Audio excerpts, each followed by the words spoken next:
exactement. Il a un Assorti. slip rouge aussi. Comment Il a un Assorti slip au rouge. slip, c'est ce que j'allais dire. Assorti au slip. Superman, bien évidemment, parce qu'on On va a vous cassé parler le d'un mythe. super-héros, d'un nouveau genre ce matin avec Fanny Agostini dans notre rendez-vous à la ferme. Bonjour Fanny. Bonjour Mathieu. Ce super-héros, non, c'est pas Superman, ni Spider-Man, ni Batman, non, c'est le tardigrade.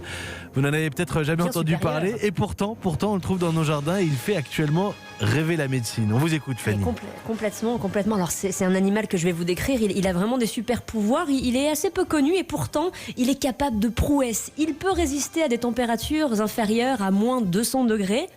Il peut être congelé et revenir à la vie après décongélation. Il va s'accommoder de toutes les conditions climatiques de l'extrême, aussi bien au sommet de l'Himalaya que dans les profondeurs de l'océan. Et ce qui est dingue, c'est que nous en avons aussi dans nos jardins, sous la mousse et sous le lichen. J'en ai par exemple moi du côté de Boissé. Chez vous, à Boissé, vivant vraiment. il y a des Oui, tardigrades. j'ai regardé de près. Tardigrades Mais oui, il y a des auvergnats. tardigrades. Ça grouille de tardigrades. Alors, pourquoi il est fascinant et pourquoi il fait fantasmer la médecine?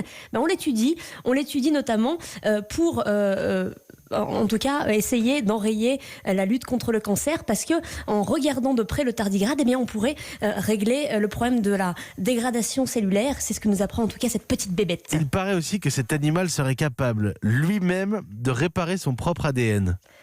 Oui, complètement, parce qu'on a fait des tests scientifiques avec quelques individus qu'on a envoyés dans l'espace, figurez-vous. Et ils sont revenus quasiment indemnes. Ils ont pourtant été soumis aux rayons ultraviolets 1000 fois plus intenses que sur Terre. Et leur ADN a donc été endommagé. Mais dès leur retour de voyage, ils ont survécu en reconstituant eux-mêmes leur ADN. Leur petit secret, c'est d'être capable, dans des conditions de stress, de rentrer dans un état d'hibernation absolue, parfois pendant des centaines d'années, que l'on appelle la cryptobiose. Et pour cela, le tardigrade va remplacer l'eau de ses cellules par un sucre qui va agir comme un antigel, et il va ensuite s'envelopper d'une couche semblable à de la cire, comme un bouclier protecteur qui va lui permettre de se rapprocher le plus de ce que l'on pourrait appeler l'immortalité. Toutes ces capacités dans un si petit corps.